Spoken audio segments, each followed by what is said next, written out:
আজকে আমরা পড়ব তখতি নাম্বার 1। কি তখতি নাম্বার 1?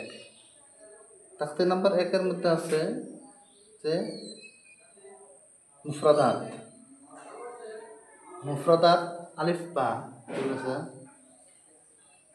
হরফে তাহাজ্জি, আলিফ বা, আলিফ বাবু। আগে আমরা আরবিতে পড়ব। আলিফ বা তা সা জিম হা খ দাল জাল রা জা সিন শিন صاد ضاد ط ظ عين غين فا قاف কাফ লাম মিম নুন ওয়াও হা হামজা ইয়া। এখন আমরা দেখব আলিফ বাংলাতে গিয়ে কার উচ্চারণ বের করে। আলিফ আমরা যদি দেখি এখানে আ, আলিফ কখনো আর উচ্চারণ বার করবে, কখনো হস্যই ইর উচ্চারণ বার করবে, কখনো হস্য উর উচ্চারণ বার করবে। তার কারণ যেখানে যেরকম হরকত আসবে সেখানে সেরকম উচ্চারণ বার করবে। এটা আমরা পরবর্তী জেনে নেব। তারপরে বায়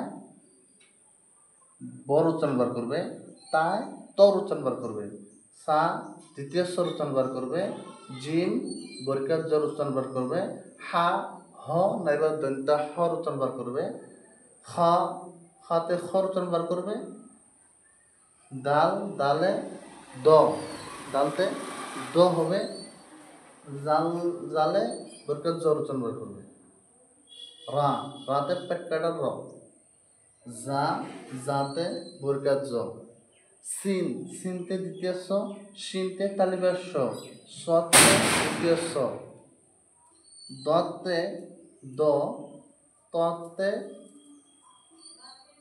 ত, জতে বর্গাত জ নাইবা অন্তস্থীয় জ, আইনতে আ, কিন্তু এর জন্য আ হলো, কিন্তু ওই আ আর এর মধ্যে পার্থক্য হবে, এটা আ এরকম করে বার করতে হবে। গাইতে গ, ফাতে ফ, কাফতে ক, কাফতে ক। এটা কিন্তু এই কাফ আর এটা তো ক, এটা তো ক, কিন্তু এটা কফ আর এটা হলো কাফ।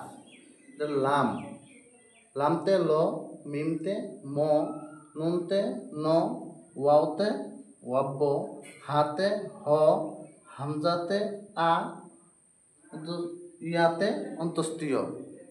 এগুলো গেল আমাদের হরফে তাহাজ্জি। আলিফ বা, আলিফে আর উচ্চারণ বার করে, এইগুলো আ নাইবা হস্য ই হস্য উ এগুলো উচ্চারণ বার করে, এটা পরবর্তী আমরা জেনে নেব।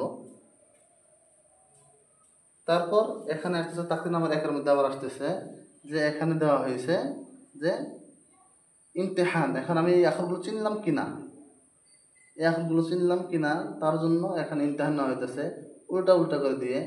তা ত সা সিন শিন সদ হা হা খ, কফ জাল জা দদ জ আলিফ আইন নুন বা, কফ ফা গাইন ইয়া তা মিম লাম দাল।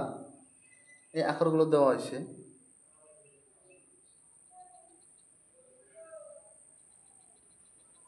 এই ইমতিহান নিয়ে আমরা পরবর্তী আলোচনা করব ইনশাআল্লাহ তাআলা।